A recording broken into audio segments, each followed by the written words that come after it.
إن الحمد لله نحمده ونستعينه ونستغفره ونعوذ بالله من شرور أنفسنا ومن سيئات أعمالنا من يهده الله فلا مضل له ومن يضلل فلا هادي له أشهد أن لا إله إلا الله وحده لا شريك له وأشهد أن محمدا عبده ورسوله أما بعد.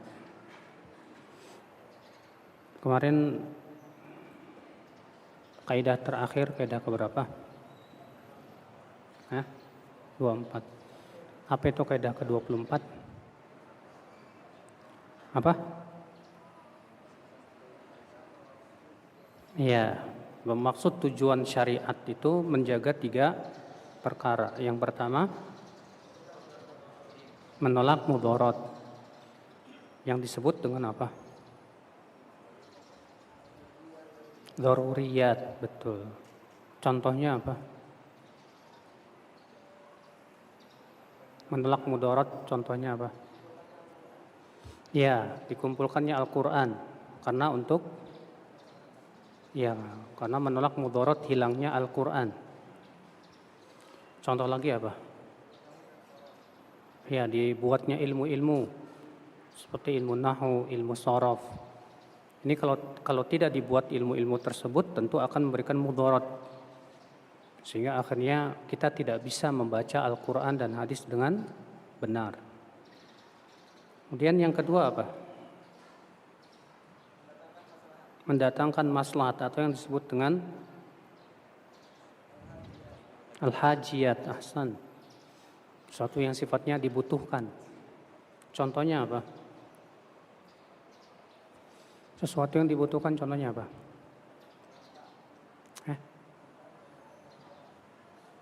Apa? Disyariatkan mencari nafkah, menikah. Itu sesuatu yang sifatnya apa? Dibutuhkan. Ya.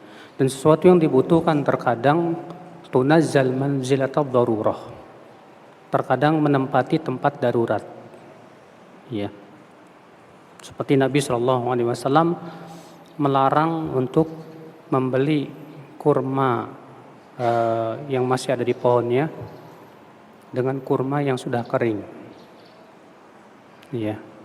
Namun dalam keadaan seseorang membutuhkannya boleh. Dibolehkan oleh Nabi SAW. Kemudian yang ketiga apa? Iya, yang berhubungan dengan makarimul akhlak wa mahasinul adat, itu akhlak yang baik dan kebiasaan yang baik. Maka semua adat istiadat dan kebiasaan manusia yang baik, yang tidak bertabrakan dengan syariat, maka itu ditetapkan oleh syariat. Makanya dalam kaidah usul fikih ada sebuah kaidah yang berjudul al-adatu muhakkamah. Adat istiadat bisa menjadi patokan hukum. Tapi kapan adat istiadat bisa menjadi patokan hukum? Yang pertama, apabila tidak ada patokannya dalam syariat. Apabila tidak ada apa? Patokannya dalam syariat. Maka patokan itu dikembalikan kepada adat.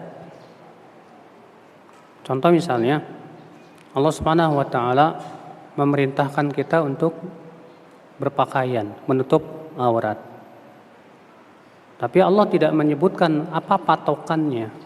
Maksudnya bentuk pakaiannya harus bagaimana, ya. Nah, itu tidak ada ketentuan dalam syariat. Maka pada waktu itu dikembalikan kepada apa? Adat istiadat masing-masing. Kita umat Islam di Indonesia sudah terbiasa dengan adat pakai sarung, pakai koko, pakai peci. Itu adat. Kalau di Saudi ya pakai kutro, pakai apa? Ya, pakai gamis. Ya. Kata Syekh Utsaimin, maka yang sunnah dalam hal ini adalah yaitu seseorang mengamalkan sesuai dengan adat yang ada. Itu yang sunnah. Kemudian ini yang pertama, akhi yang tidur itu. Kapan adat bisa jadikan kepatokan?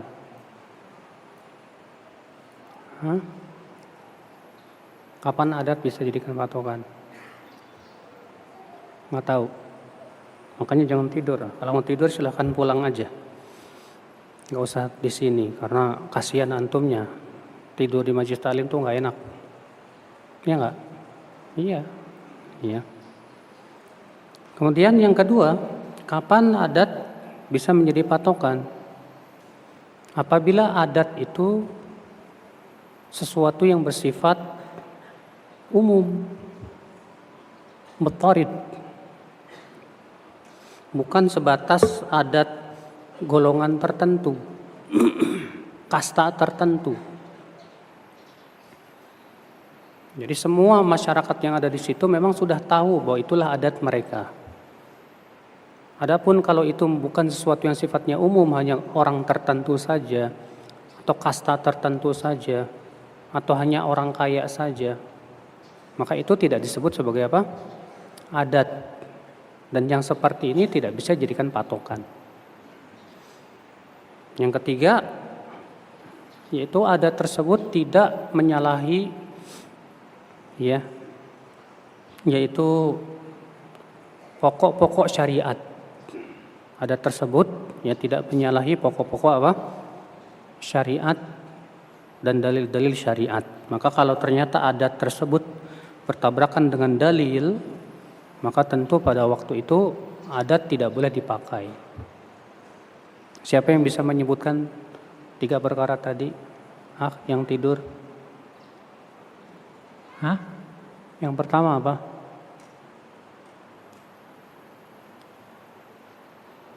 Kapan adat bisa dijadikan patokan? Yang pertama? Iya, apabila tidak ada patokannya dalam syariat. Contoh lagi, Allah mengatakan wabil walidaini ihsana, dan berbuat ihsan kepada orang tua. Allah tidak menyebutkan ihsan bagaimana. Dan tidak diberikan patokan dalam syariat, maka boleh dikembalikan kepada adat istiadat selama tidak bertabrakan dengan syariat. Iya. Contoh misalnya kalau berbakti kepada orang tua tapi dengan cara sujud kepada orang tua, boleh? Jawab tidak boleh. Kenapa? Karena sujud itu hanya milik Allah Subhanahu wa taala dalam syariat Islam. Ya. Baik ya akhi. Sekarang kita masuk ke kaidah 25. Bayan ba'dil asbabid da'iyah litarwiji wa qabulil batil. Penjelasan sebab-sebab atau sebagian sebab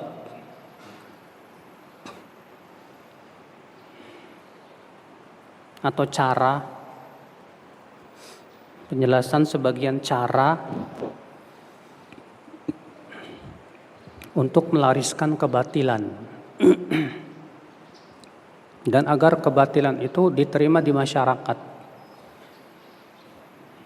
Tentu ya akhi, mereka para orang-orang yang mendakwahkan kepada kebatilan menggunakan cara-cara iblis dan bala tentaranya, setan, baik setan dari kalangan jin dan manusia. Mereka menggunakan cara-cara bagaimana supaya kebatilan itu laris di tengah-tengah manusia. Dan cara-cara mereka sudah dijelaskan oleh Allah di dalam Al-Quran. Ya. Al-Imam Ibnu Qayyim rahimahullah mengatakan mengenai cara-cara mereka melariskan kebatilan di tengah-tengah manusia. Kata beliau, as-sababul awwal, sebab yang pertama atau cara yang pertama. An ya'tiya bihi sahibuhu mumawwihan muzakhrifal alfaz mulaffiqal ma'ani maksuwan hullatal fasahah wal ibarah ar-rasyiqah fatusri al-uqulu ad-dha'ifah ila qabulihi wa istihsani. Itu pelakunya menggunakan kata-kata yang indah dan manis, mempermainkan makna,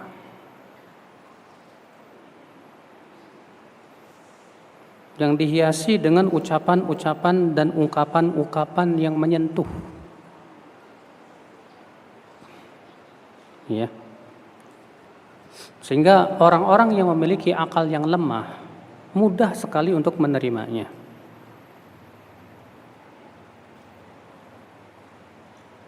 Nah ini akhi, ini cara yang pertama. Apa itu cara yang pertama? Menggunakan ya lafaz-lafaz atau kata-kata yang indah dan manis, di mana mempermainkan makna, mereka mempermainkan bahasa, bersilat lidah, ya, dengan bahasa-bahasa yang menyentuh. Allah Ta'ala berfirman dalam surat Al-An'am ayat 112. Wa kadzalika ja'alna likulli nabiyyin aduwan syayatinal insi wal jinni yuhi ba'duhum ila ba'din zukhrufal qawli ghurura walau syaa rabbuka ma fa'aluhu fadharhum wa ma yaftarun. Dan demikianlah kami jadikan untuk setiap nabi itu musuhnya dari kalangan apa? Setan, jin dan manusia, yang saling mewahyukan sebagian mereka kepada sebagian yang lain dengan ucapan-ucapan yang indah dan dihias-hiasi. Untuk apa? Gurura, menipu. Ya, walau syaa rabbuka ma fa'alu. Kalaulah Rabbmu berkehendak, mereka tidak akan lakukan itu. Ya, akan tetapi Allah lakukan dengan supaya apa, Pak? Dengan seperti itu terlihatlah siapa yang memang mencari ilmu, siapa yang bukan mencari ilmu. Kalau orang yang ilmunya dangkal, hatinya lemah, ketika mendengar seorang dai yang ceramahnya menyentuh hati, ucapan dan kalimatnya indah, enak, itu langsung menerima, Pak. Ya, mereka tidak melihat isinya. Yang bagi mereka adalah menyentuh, enak. Ya. Kalau orang yang ilmunya telah kuat dan kokoh dan akalnya kuat, ya mereka tidak melihat itu. Mereka melihat isinya benar nggak sesuai dengan Al-Quran dan hadis Nabi Shallallahu Alaihi Wasallam. Sementara orang yang hatinya lemah, akalnya lemah, demikian pula ilmunya dangkal, mudah diterima. Makanya Dajjal ketika datang itu dengan cara seperti itu, dengan kalimat-kalimat yang indah, menyentuh. Makanya kan kebanyakan pengikut Dajjal siapa? Wanita. Karena wanita itu lebih banyak perasaan daripada apa? Akal. Demikian pula orang-orang Arab Badui, karena mereka itu orang-orang yang bodoh, yang mereka itu dangkal keilmuannya, sehingga ketika mendengar ucapan Dajjal yang menipu, yang dihiasi dengan kata-kata yang indah, bahkan sebagian argumentasi yang mereka anggap itu kuat padahal sebetulnya tidak kuat, akibatnya apa, Pak? Mudah terkena syubhat. Mudah terkena apa? Syubhat. Ya. Nah, di sini Al-Imam Ibnu Qayyim berkata menjelaskan ayat tersebut. Fadzakara subhanahu annahum yasta'inuna ala mukhalafati amril anbiya bima yuzakhrifuhu minal ba'dhum li ba'din minal qaul. Di sini Allah menyebutkan bahwa mereka untuk menyalahi para nabi itu mereka gunakan kata-kata yang indah, yang menyentuh, ya. Supaya apa? Mempengaruhi fayaktar bihil aghmar wa du'afaul uqul, sehingga tertipulah orang-orang yang dangkal keilmuannya. Demikian pula orang-orang yang lemah akalnya. Makanya hati-hati ya akal Islam dengan orang yang selalu berkata begini, ambil baiknya, buang buruknya. Udah enggak apa-apa, belajar ke siapa aja. Yang penting ambil baiknya, buang apa? Buruknya. Sementara keilmuan dia masih belum kuat. Ya, berapa banyak penceramah yang ucapannya itu menyentuh hati, Pak, membawa, sehingga akhirnya menyebabkan dia tidak terasa terbawa oleh syubhatnya. Sementara ilmunya belum cukup untuk apa? Menolak syubhatnya. Maka ini akal Islam, azan ya Allah, ini cara yang pertama. As-sababu tsani, cara yang kedua. an yukhrijal ma'na alladhi yuridu ibtalahu bita'wil fi suratin mustahjanah tanfiru anhal qulub wa tanbu anhal asma' fayatakhayyar lahu minal alfadhi aqrahaha wa ab'adaha usulan ilal qulub. Dia untuk mematahkan lawannya dia, maksudnya untuk supaya menyebabkan orang lari dari kebenaran, itu biasanya menggunakan lafaz-lafaz yang hati menjadi lari darinya. Ya. Maka ia akan memilih ketika mensifati lawannya itu lafaz-lafaz yang paling dibenci orang, yang paling enggak disukai orang. Ikhwata Islam azani Allah wa iyyakum. Lihat contoh ya. Yang pertama menggunakan kata-kata yang indah. Contoh adalah iblis ketika menggoda Nabi Adam. Apa kata iblis kepada Nabi Adam? Mengharapkan supaya Nabi Adam memakan buah yang dilarang. Apa kata iblis? Ala adulluka ala syajaratil khuldi wa mulkil la yabla. Maukah tunjukkan kamu, hai Adam, kepada pohon kekekalan dan kerajaan yang tidak akan punah. Subhanallah. Pertama, iblis menamai kebatilan itu dengan kata-kata yang apa? Indah.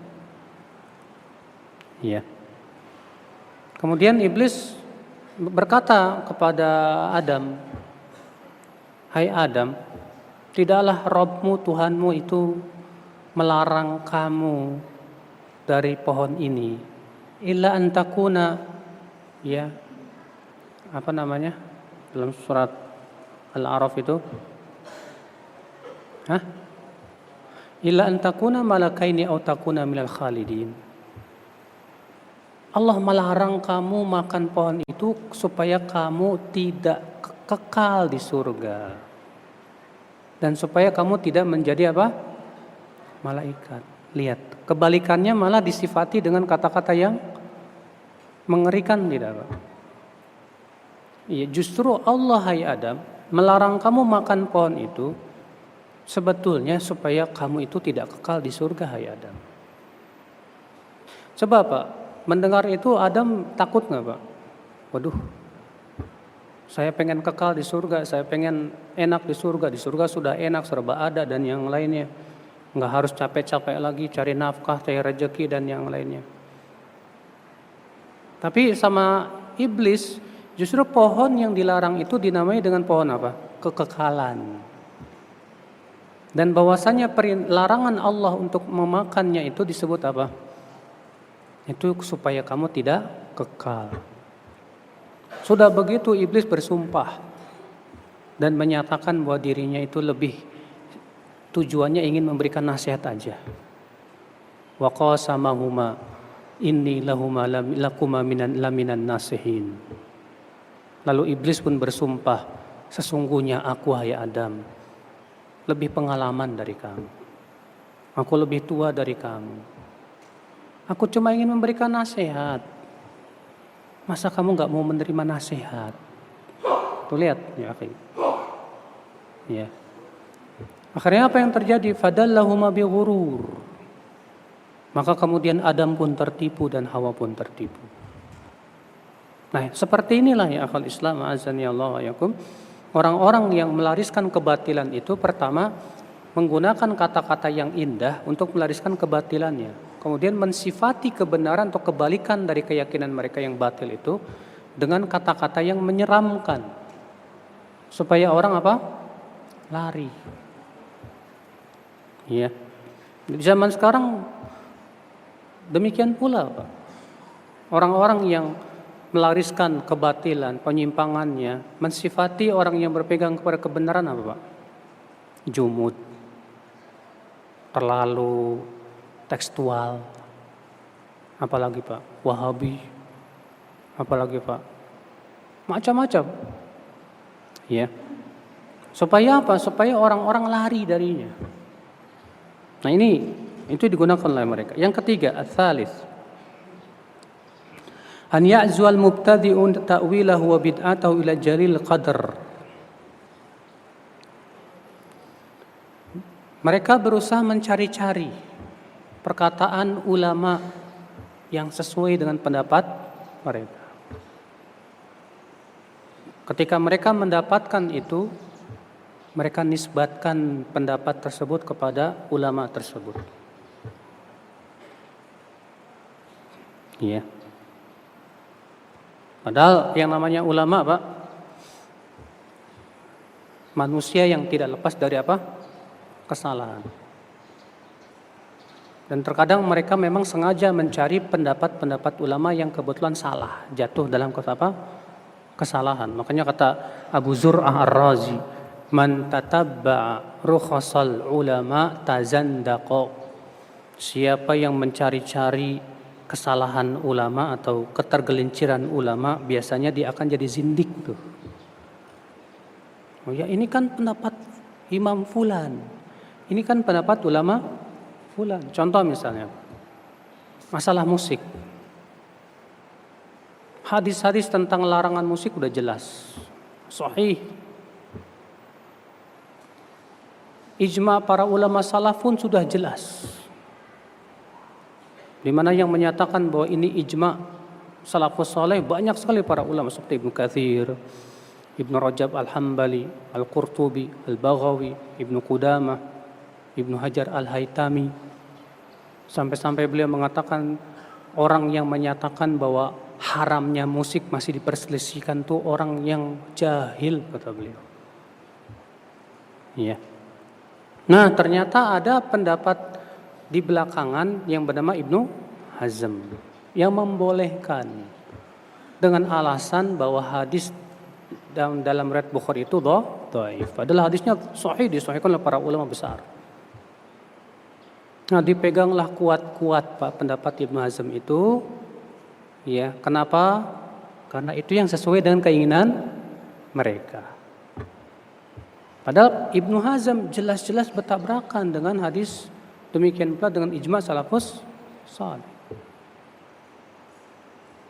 Ya. Contoh lagi, Pak. Rasulullah memerintahkan memanjangkan jenggot. Para sahabat, para tabi'in, para tabi'ut tabi'in, imam yang 4 pun demikian. Sampai-sampai Ibnu Hazm dalam kitab beliau Maratibul Ijma' berkata, semua ulama sepakat haramnya mencukur jenggot. Demikian pula Imam Syafi'i tegas dalam kitab Al-Um menyatakan tidak boleh. Demikian pula Imam Ibnu Abidin dalam Hasyiyahnya berkata, aku tidak mengetahui adanya perselisihan akan haramnya mencukur jenggot. Nah, ternyata ada ulama-ulama, sebagian ulama Syafi'iyah yang terakhir yang mengatakan makruh saja. Nah, kemudian Pak, dalil dan ijma tersebut ditolak hanya karena pendapat ulama tersebut, dan mereka mengatakan loh kami pun punya ulama gitu. Ya. Akhirnya orang yang akalnya lemah menganggap udahlah ini kan masalah yang ada ulama juga yang berpendapat. Akhirnya enggak usahlah kita. Nah, ini kan masalah cacat dalam pendalilan. Sesuatu yang tidak berhak dijadikan dalil dijadikan apa? Dalil. Dalil itu Al-Qur'an dan hadis dan ijma. Sementara pendapat ulama bukan apa? Dalil. Terlebih kalau bertabrakan dengan dalil. Nah, ini akhwal Islam azani Allah wa iyyakum. Itu yang keberapa?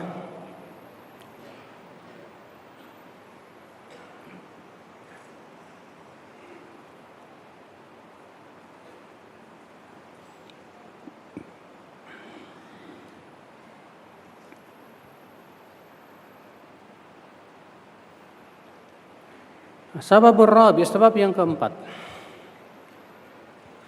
An yakuna dzalika ta'wil qad qabilahu wa radiyahu mubarriz fi sina'atin minas sina'at. Ini hampir mirip dengan yang ketiga.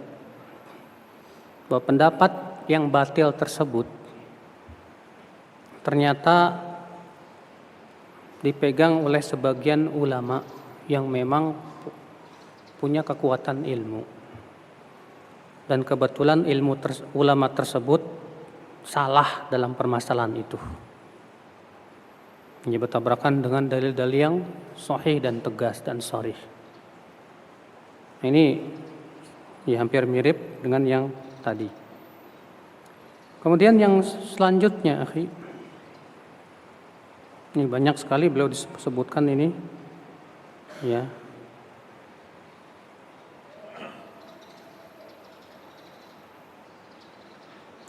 Baik, saya kira cukup dulu sampai cuma 4 ya.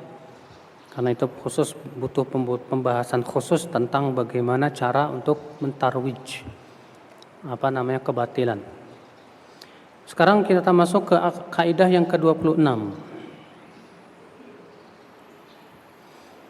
Annahum yuhadziruna minal ibtida' fid din wa minal qaul 'ala Allahi bila ilm. Ahlus sunnah wal jamaah memperingatkan umat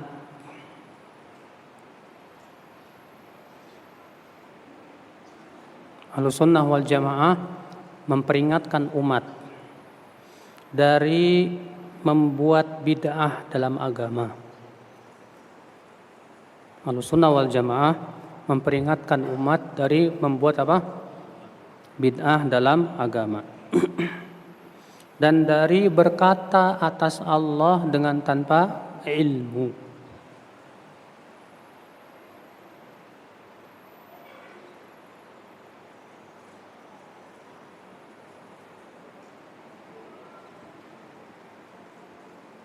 Jadi ini yang ke-26. Apa itu? Bahwa Ahlussunnah wal Jamaah memperingatkan umat dari berbuat bid'ah dalam agama. Dan dari berkata atas Allah dengan tanpa ilmu. Ya akhwan Islam, bid'ah dalam agama itu berat. Kenapa? Karena menyebabkan akhirnya agama ini bisa berubah dan bisa kotor kemurniannya, sehingga setiap orang akan merubah agama ini sesuai dengan keinginan dan hawa nafsunya dengan alasan ini bid'ah yang baik, atau dengan alasan ya di zaman sekarang itu dengan sebutan bid'ah hasanah. Makanya perlu untuk kita pahamkan, dan pernah dan sering kali sebetulnya saya memberikan penjelasan tentang hakikat apa itu bid'ah hasanah. Apa yang dimaksud oleh Umar bin Khattab, nikmatil bid'atu hadhihi. Sebaik-baik bid'ah itu ini. Ketahuilah ya akhi, memang para ulama dalam masalah apakah ada bid'ah hasanah atau tidak, ada dua pendapat. Pendapat yang pertama mengatakan tidak ada namanya bid'ah hasanah, semuanya dhalalah. Pendapat yang kedua ada yang namanya bid'ah hasanah. Namun kata Ibnu Hajar bahwa bid'ah hasanah itu ada kalau itu dari sisi bahasa saja. Dari sisi bahasa. Adapun dari sisi syariat, maka bid'ah itu semuanya sesat. Kenapa? Karena Nabi sendiri yang mengatakan kullu bid'atin dhalalah. Setiap bid'ah itu sesat. Kata setiap itu menunjukkan kepada apa? Umum. Sebagian orang di zaman sekarang mengatakan, kullu itu tidak menunjukkan semua. Tapi sebagian. Pendapat ini bertabrakan dengan ijma' para ahli bahasa dan ahli usul fikih. Ahli bahasa seluruhnya mengatakan kullu itu termasuk lafaz umum. Iya. Demikian pula para ahli usul fikih menyatakan bahwa kullu itu termasuk lafaz umum. Siapa yang mengatakan kul itu hatinya sebagian, dia akan bertabrakan dengan ayat-ayat yang banyak. Di antaranya Allah berfirman apa? Kullu syai'in halikun illa wajhah. Segala sesuatu itu akan binasa kecuali wajah Allah. Berarti sebagian atau segala sesuatu. Masuk padanya segala sesuatu. Kalau dikatakan, tapi kan ada dalil yang menunjukkan surga tidak hancur, neraka tidak hancur. Kita katakan, itulah kamu harus belajar ilmu usul fikih. Setiap dalil yang umum tidak boleh dikhususkan kecuali dengan dalil. Kalau ada dalil yang mengkhususkan, baru kita apa? Khususkan. Adapun Anda mengkhususkan tanpa dalil, mana dalilnya? Nah, ini bahaya. Tidak boleh mengkhususkan tanpa dalil, seenak dewek begitu. Makanya kata kullu. Kalau misalnya seorang guru berkata kepada anak-anak, semua murid wajib keluar. Kemudian ada sebagian murid nggak mau keluar. Ketika ditanya sama guru, kenapa? Pak, kan kullu itu artinya sebagian. Kira-kira guru itu menerima nggak, Pak? Loh, saya kan bilang semua murid wajib keluar tanpa terkecuali. Terus kamu mengkhususkan dengan tidak ada dalil dan bukti dari saya, mana? Maka kalau Allah menyatakan dan Rasulnya semua wajib dibawa kepada keumumannya dulu. Tidak boleh dikhususkan kecuali dengan apa? Dalil. Ya. Maka ketika Rasulullah mengatakan semua bid'ah itu sesat, itu dalam syariat. Maka kita katakan, nah semuanya tidak boleh dikhususkan kecuali dengan apa? Hujjah dan dalil. Kata Islam azan ya Allah wa ya. Makanya kata Ibnu Rajab Al-Hambali, perkataan Ibnu Umar bin Khattab ketika beliau membuat tarawih berjamaah setiap malam. Kata Umar apa? Sebaik-baik bid'ah itu ini. Maksudnya kata Ibnu Rajab secara bahasa, bukan secara apa? Istilah. Karena secara bahasa bid'ah itu apa dia? Hah? Bid'ah secara bahasa artinya segala sesuatu yang baru ada yang sebelumnya tidak ada. Itu secara bahasa. Handphone secara bahasa bid'ah tidak, Pak? Demikian pula mobil, pesawat, semua yang baru ada di zaman ini yang di zaman Nabi tidak ada, secara bahasa bid'ah. Tapi apakah handphone bid'ah? Secara syariat tidak. Kapan disebut bid'ah secara syariat? Kalau itu berhubungan dengan masalah apa? Din, agama, ibadah. Kalau itu berhubungan dengan masalah din, agama dan ibadah, ya, maka itu namanya bid'ah. Adapun masalah dunia pada asalnya apa? Halal, nggak apa-apa, silakan. Dalilnya mana? Surat Al-Baqarah ayat 29. Huwallazi khalaqalakum ma fil ardi jami'a. Dialah Allah yang telah menciptakan untuk kamu yang ada di bumi ini semuanya. Maka yang berhubungan dengan masalah dunia pada asalnya apa? Halal, nggak apa-apa. Antum mau bikin kue yang baru ada di dunia, boleh nggak, Pak? Boleh, nggak apa-apa, selama tidak mengandung mudarat. Antum membuat sebuah teknologi canggih, boleh, silakan, selama itu maslahat. Ya. Tapi dalam masalah agama tidak boleh. Karena agama sudah sempurna tidak, Pak? Sudah sempurna. Karena agama sudah sempurna, udah cukup. Kewajiban kita ngikut. Ngikut siapa? Rasulullah sallallahu alaihi wasallam. Rasulullah sudah menyampaikan semua tidak, Pak? Makanya Ibnu Mas'ud berkata apa? Ittabi'u wa la tabtadi'u. Ikuti saja udah. Jangan membuat-buat yang baru. Faqad kufitum. Kalian telah dicukupi. Kalau ada yang berkata, loh, buktinya Al-Quran dikumpulkan di zaman sahabat bukan di zaman Rasul. Buktinya baru muncul tuh ilmu-ilmu, ilmu nahu, ilmu sorof, ilmu apa lagi? Hah? Ilmu hadis, ilmu ushul fikih, ilmu tafsir, ilmu tauhid. Itu kan baru muncul di belakang hari. Nah, itu kita kembali ke kaidah keberapa? 24. Apa kaidah 24? Bahwa agama kita menjaga 3 perkara. Ya kan? Perkara yang pertama apa? Menolak mudarat. Maka kenapa Al-Quran dibuat dan dikumpulkan?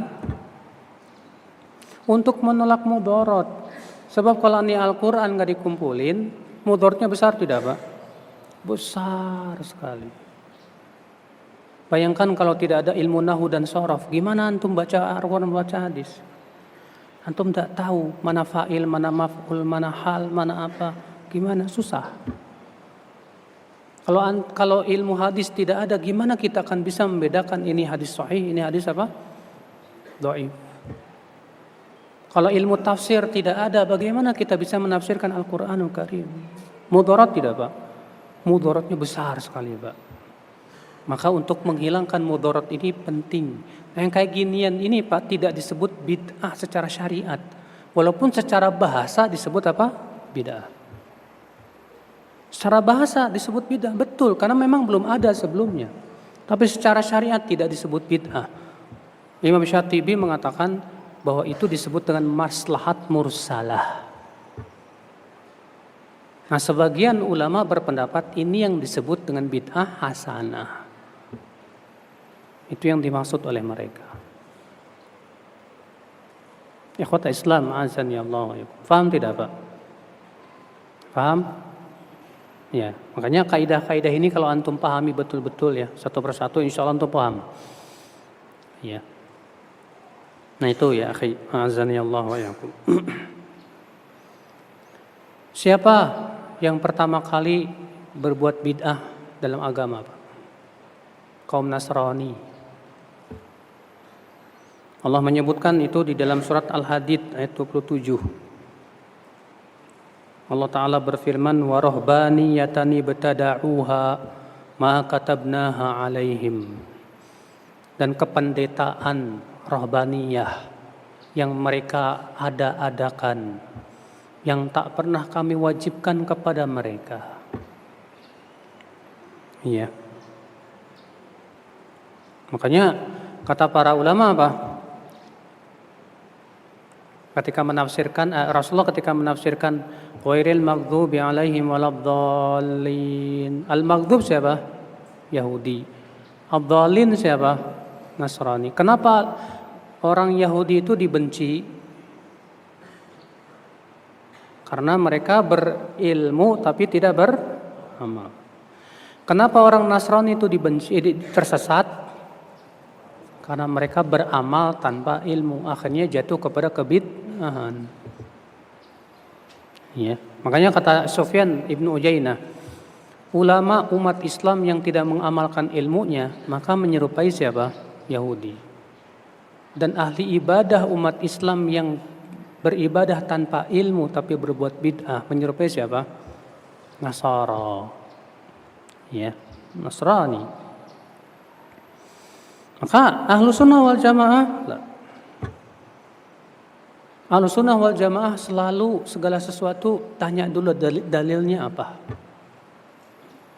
Dan ini Pak yang membuat sebagian ahli bid'ah itu marah. Kalau ditanya dalilnya apa? Dalil mulu. Ya. Soalnya kenapa? Mereka orang yang paling tidak paham dalil. Dan jauh dari dalil. Kalaupun ada dalil, dalilnya dipaksakan supaya sesuai dengan keinginan mereka. Ikhwata Islam, azani Allah wa iyyakum. Sampai ada sebuah meme itu ya, yang mengatakan kalau begini kata orang Salafi, dalilnya mana gitu. Lah, emang kenapa? Justru bagus. Dalilnya mana? Ini kebiasaan para sahabat begitu. Para sahabat kalau mereka berdebat ya. Selalu mereka berkata apa? Apa dalilmu? Salafus saleh pun demikian. Sa'id bin Jubair pernah bertanya kepada murid-muridnya, siapa di antara kalian yang tadi malam melihat bintang yang jatuh? Kata Husain, aku. Tapi waktu itu aku tidak sedang sholat malam. Aku kesengat kalajengking. Kemudian kata Sa'id apa? Apa yang kamu lakukan? Irtaqaitu, aku minta diruqyah. Nah, apa dalilmu? Nah, Husain bertanya, apa hujahmu? Karena aku mendengar Rasul bersabda, ya, tidak ada ruqyah kecuali karena terkena penyakit ain atau humah, panas. Kata Sa'id, Masya Allah, sungguh bagus orang yang mengamalkan dalil yang sudah sampai kepadanya. Tapi aku punya dalil lain. Enak kan? Pembicaraannya dengan dalil, dan dalil. Makanya Ahlussunnah wal Jamaah berusaha mendekatkan umat kepada dalil. Sedangkan Ahlul Bid'ah mendekatkan umat kepada apa? Ra'yu, pendapat syekh, pendapat yang mereka agungkan dan yang lainnya. Kalau Ahlussunnah menjadikan umat fanatiknya hanya kepada dalil Allah dan Rasulnya, bukan kepada pendapat siapapun juga. Bukan berarti Ahlussunnah mengatakan kita tidak butuh ulama, enggak. Ulama tetap kita hormati dan kita ambil pemahaman mereka. Tapi yang namanya ulama, ketika terjadi perselisihan di antara mereka, kita lihat mana yang lebih sesuai dengan apa? Hujah yang kuat dan dalil yang kuat. Iya. Ikhwata Islam, azani Allah wa iyyakum. Nah ini, maka Ahlussunnah wal Jamaah ya akhi, memperingatkan umat dari berbuat bid'ah dan berkata dalam agama ini dengan tanpa ilmu. Jangan sampai siapapun kita yang ingin berbicara tentang agama wajib dengan hujah. Tak boleh dengan pendapat saya, menurut saya. Ini banyak sekali Pak di zaman sekarang kayak gini Pak. Menurut saya sih nggak begitu. Kamu siapa? Ya, sehingga berani mengatakan menurut saya. Bahkan ada sebagian penuntut ilmu Pak, menurut saya sih nggak begitu. Alasan kamu apa? Bawa dalil tapi ternyata dalilnya dia belum paham. Dan ternyata tidak ada satupun ulama yang berpendapat dengan dalil tersebut. Ini juga kesalahan. Ya, menafsirkan dalil dengan pendapat sendiri ini bahaya juga Pak.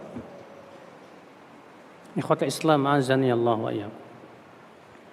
Nah ini ya akhwal Islam azani Allah wa iyyakum. Ini kaidah yang keberapa?